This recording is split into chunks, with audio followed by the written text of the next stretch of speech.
Hey, I'm Eric. I'm 34 now, and I've always been the quiet type in my family. I'm the guy who shows up early, sticks around to help clean, remembers everyone's special days, and tries to keep things calm. I'm not a drama queen. I don't raise my voice, and I certainly don't lose it. I just handle what needs handling, you know? That's probably why I didn't see for ages how much my folks were taking advantage of me. When I was a kid, I figured we were a pretty standard middle-class family. We lived in a nice brick house on a chill street in Ohio. It had 3 bedrooms, a bathroom and a half, a good-sized yard, and the little maple tree I planted when I was 10, it's still standing taller than the roof now. That house meant everything to me. It wasn't fancy or anything, but all my memories, from snowball fights with my brother Jake to my high school graduation pics on the porch, even my old dog Max soaking up the sun in the backyard, were tied to that place. And for years, I just figured stupidly that everyone felt the same. Jake's 2 years younger than me, and honestly, he wasn't always the favorite. But after he quit college, moved back home, and somehow got a job thanks to one of Dad's golf buddies, things changed. Suddenly, he was the responsible one, even though he was still living at home in his late 20s and barely contributing rent. Meanwhile, I moved out, paid my own way through community college, and snagged a remote tech job that I worked my tail off to turn into a 6-figure salary. Even though I was the one who made something of myself, they always treated Jake like he was the reliable one. It really hurt, but I kept telling myself parents aren't perfect. Maybe they just thought he needed more help. After a while, I ended up shouldering way more than I should have. When Mom broke her hip, I paid for her home nurse. When the roof started leaking, I secretly sent Dad $8,000 to get it fixed before winter hit. And when their property taxes got behind and they were about to lose the house, I started paying them every year. I didn't want any praise. A thank you note wasn't even on my radar. I just thought, they're my parents, that's what you do. But last summer, something changed inside me. Maybe I was burned out, maybe therapy finally got through, but I started feeling really bad about how unfair it all was. The guilt trips when I couldn't visit, the way they'd clam up whenever I talked about my job, how they always made excuses for Jake when he forgot birthdays or skipped holidays. But I still didn't say anything. Not until Dad's birthday in July. We were all at the kitchen table, me, Jake, and the parents eating that cheap store-bought cake when they started talking about the house. Dad chuckled and said something like, "Well, Jake'll have his hands full with this place someday." I just froze. "What do you mean?" I asked, trying to keep my voice even. "Oh, don't be so dramatic," Mom said, waving her hand. "We're just saying, it'll probably go to him when we're gone." He was right there. I wasn't. I was stunned. "You mean like in the will?" I stammered. Jake scoffed. "Duh, of course, it would be totally weird if you got it. You don't even live here anymore." I turned to my folks. They didn't say a word. No backing down, no explanation at all, just a shrug from Dad like it was already a done thing. I don't remember much of the rest of the evening.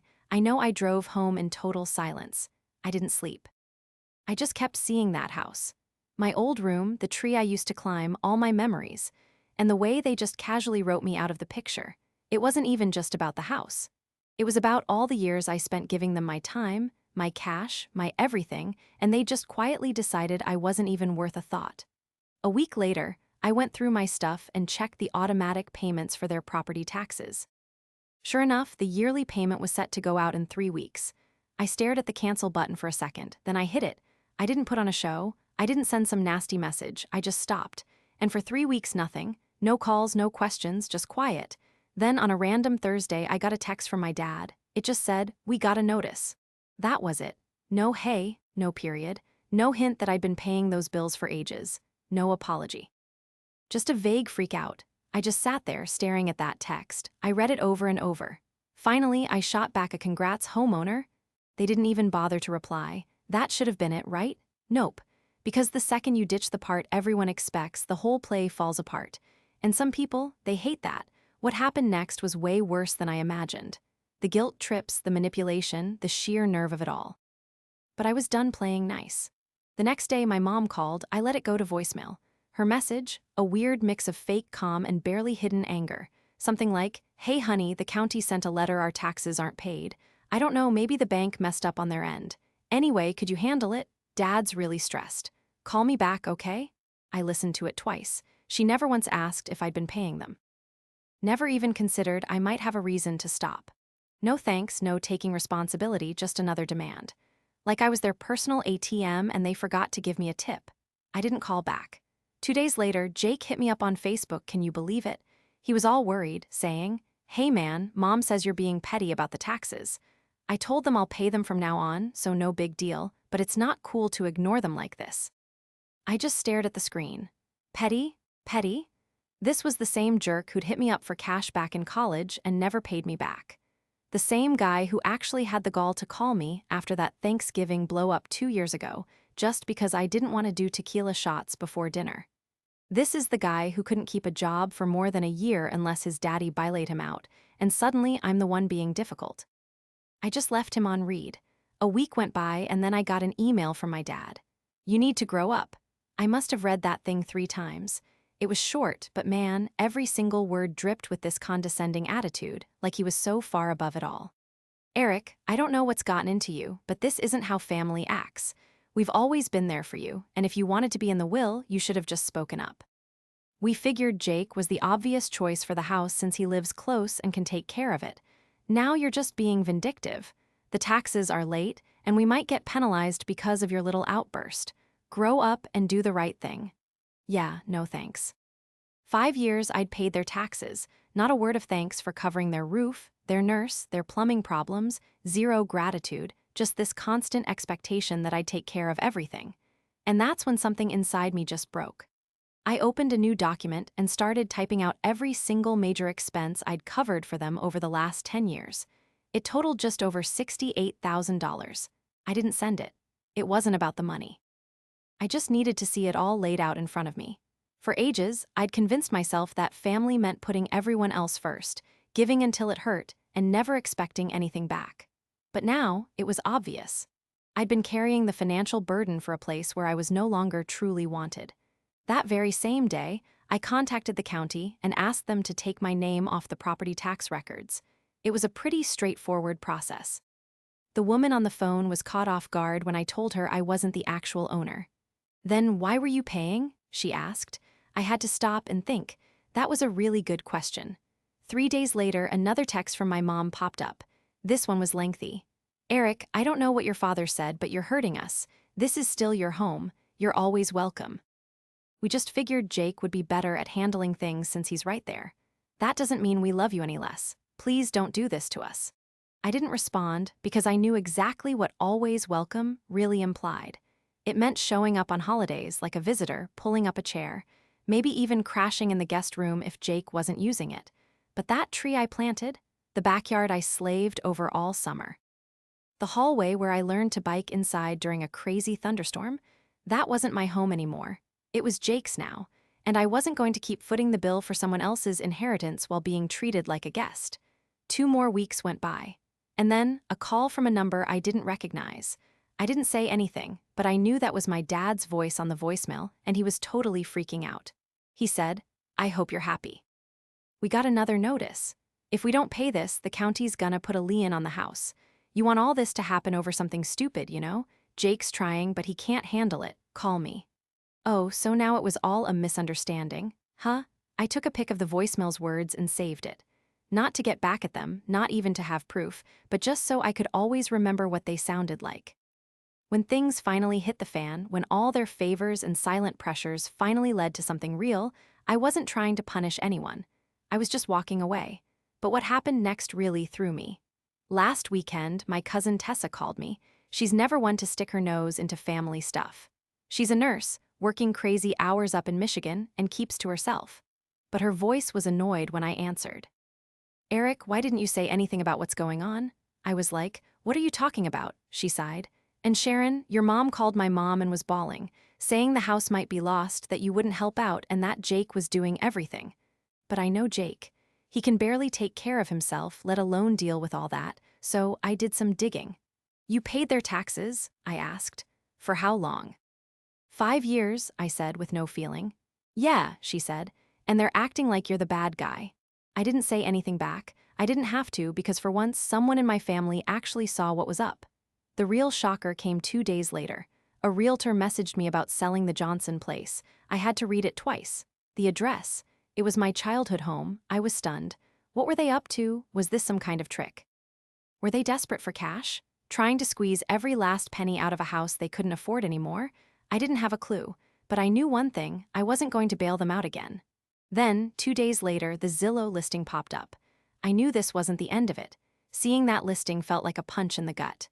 There it was, in full HD glory: 3 bedrooms, 1.5 baths.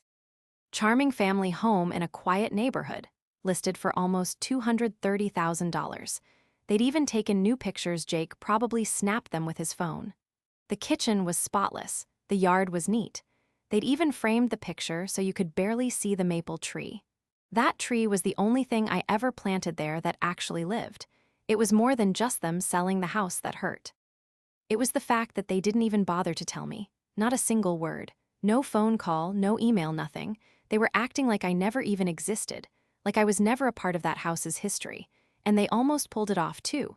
If that realtor hadn't mistakenly thought my name was still on the deed, they would have. So I called the realtor back, trying to sound calm. "Hi, yes, I got your message about the Johnson property." So I was all, "Who okayed this sale?" Then this long pause. Finally, they said it was being sold by the legal owner, some guy named Jake Johnson. I figured he inherited it.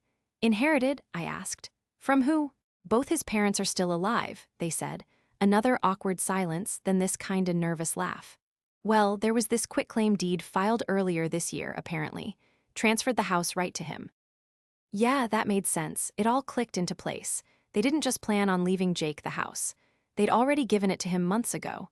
Probably while I was on the phone with them, sending them money for some plumbing thing, and they were thanking me through gritted teeth. I hung up, just sat there. Not mad, not even surprised, really. Just empty. They'd checked out of our relationship long before I ever pulled back. That night, sleep was out of the question. I dove into emails, paperwork, bank statements, everything tying me to that house. Over the years, I'd covered repairs, pest control, winterizing, and those awful property taxes. Most of it was just verbal agreements, PayPal, Venmo, or whatever. But some things, like that $8,000 roof job, I had paperwork for. Receipts, confirmations, the whole 9 yards. Look, I wasn't planning on a lawsuit or getting my money back, but I wanted to be prepared. Because if they were gonna treat me like a total stranger, they weren't gonna get away with keeping quiet about it either. 3 days later, the house had an offer, officially pending. So they were about to get a bunch of cash from selling the house I'd been keeping afloat for 5 years. Then Jake texted, all casual like, "Hey, Mom and Dad might call. The sale's messed up. Something about liens? You didn't file anything crazy, right?" I actually laughed, for the first time in ages. Nope, no lien for me. I didn't need to file one. But the house had gone so long without payments before I stepped in that the county slapped a tax certificate on it, something I'd told Dad about 2 years earlier. He hadn't listened, of course, probably figured I'd always bail them out. Then Mom called. No sugarcoating this time. "Eric," she said, "we're screwed. We can't sell the house till this is fixed. It's a whole mess of paperwork and fees, and why didn't you tell us sooner?" I just held the phone, stunned for a second. Finally, I said, "I did, you just didn't listen." She tried to change the subject. "We didn't mean to hurt you. This was supposed to be easier for everyone. Jake's here, he can handle it." "But he couldn't," I said. "I had, for years." She went silent. I could hear her breathing, short and shaky. I pictured her in the kitchen, by that cracked window I'd paid to fix, probably holding the phone in her left hand like always, twisting the cord even though it's wireless. Finally, she whispered, "I don't want this to break us apart. Family's more important than money." I almost cracked a smile. "I guess you shouldn't have handed over the house without telling me." A long pause. Then she hit me with something I totally didn't see coming. "Didn't think you'd care? You never said anything. You're always so self-sufficient." And that was it, the heart of the whole mess. Being the quiet one, the dependable one, the one who doesn't ask for anything, that's my problem. People just stop offering help. I give and give without asking for a thing, so they figure it's just what I do. I ended the call pretty quickly after that. Nice and calm, but I made one thing crystal clear before I hung up: I'm not your backup plan anymore. The sale went south right away. The real estate agent called back, all nervous this time. He wanted to know if I was going to sue or hold things up on my end. I said nope, I wasn't putting a lien on it, but any buyer ought to really check into what outstanding bills and stuff might be connected to the property. That was enough to put the brakes on things. They ordered another inspection. The title company noticed the old problems and, get this, the buyer backed out yesterday. The house is back up for sale. And Jake, he texted this morning. Happy now? You messed everything up. I didn't answer, but I saved the listing. I waited for 3 more weeks. The house just sat there unsold. The price dropped 10 grand, then 5 more, then another 5. Still nothing. The local market was already slow, and that tax thing was like a dark cloud hanging over the whole thing. Things were coming to a head with the house. The county was about to take it if my parents didn't come up with the money, plus all these extra fees. Mom and Dad and even Jake were still desperately trying to find anyone who'd buy the place for cash, no questions asked. It was crazy. Meanwhile, I was trying to move on. Therapy was actually helping, so was just cutting them off. I blocked Jake's number, muted my parents' calls and emails. I even made this email folder called Emotional Landfill. Anything they sent went straight there without me even seeing a notification. Out of sight, out of mind, you know? Finally, after all these years, I started focusing on myself. I flew out to Seattle to visit a friend from college I hadn't seen in forever. I bought a keyboard and started teaching myself piano, something I'd always dreamed of but never felt like I had the time or energy for. I even stopped obsessively checking Zillow. Then, early March, Tessa texted me again. Hey, just letting you know the house is gone. My blood ran cold. Gone? I clicked the link she sent. The listing was gone, but it hadn't sold. They'd taken it off the market completely. I started digging online and found the county records. There it was, plain as day, 2 years of unpaid taxes, piles of penalties. Foreclosure officially started. The county had marked the house as high risk. They had 60 days to pay or it would go up for auction. They'd completely run out of time. The next day, my dad left me a voicemail. Okay, so I listened to his message. It wasn't out of some nosy curiosity, it was because we were facing foreclosure. Eric, he said, his voice cracking, we messed up. Big time. I thought we could handle it all, but we can't. Jake's not, he's just not what we expected. And I know we weren't fair to you, but please, please don't let us lose the house. It's your house too, a part of you. He sounded so small, so beaten down, but this time it was different. The usual guilt, that heavy feeling of responsibility, the urge to jump in and fix everything, it was gone. I just sat there, letting his words hang in the air. I wasn't mad. The hurt was over. I was finished. But that's not the end of it. 2 weeks later, crazy stuff happened. I got a call, this woman, Denise, from the county treasurer's office. She asked if I was Eric Johnson and if I'd helped pay the taxes on my parents' place. I said yeah, I had. Then she hit me with something that just stopped me dead. She said, under new rules, you might be able to buy the property before the auction. Can you believe it? She said because I'd paid taxes and never got reimbursed, I was considered a stakeholder. I had 14 days to make an offer. I was speechless. You're saying I can buy the house? I asked. Yes, she said, for the amount owed, which is $19,472. I asked her to send me the papers. I spent the next couple of days going over every single detail. I even got a lawyer to check it out just to be sure. It was legit. So I put in an offer, all above board, nice and quiet, no big fuss, no announcements. The house was mine within a month. I bought it straight up, no inheritance, no gift. I officially owned my childhood home on April 17th, and I didn't breathe a word to my family, didn't see the need. 3 days later, Jake drove past and saw the notice. Property transferred. Get out in 30 days. He called me 6 times, then Mom, then Dad. I didn't answer. Instead, I wrote them a letter, just 1 page. Something like, hey family, for years I poured my heart and soul into that house and into all of you, and nobody ever said thank you or even noticed. When you gave it away without even talking to me, you made your choice. I made mine. The house is mine now. Legally, completely, no ifs, ands, or buts. I didn't steal it. I didn't do anything wrong. I just finally stopped cleaning up after people who only saw me as their backup plan. You have 30 days to get your stuff. After that, I'm changing the locks. Hope things work out for you. I sent it certified mail. I have no clue how they reacted. Honestly, I didn't care. On the 31st day, I went over there. It was dead quiet. Totally empty. No cars, nothing. They de-grabbed the important stuff, leaving behind a few odds and ends. Some old gardening tools, a dusty lamp, and a box of photo albums. Guess they forgot those or just didn't care. I walked through every room. It felt different. The whole vibe had shifted. It felt empty, cold, not like home at all.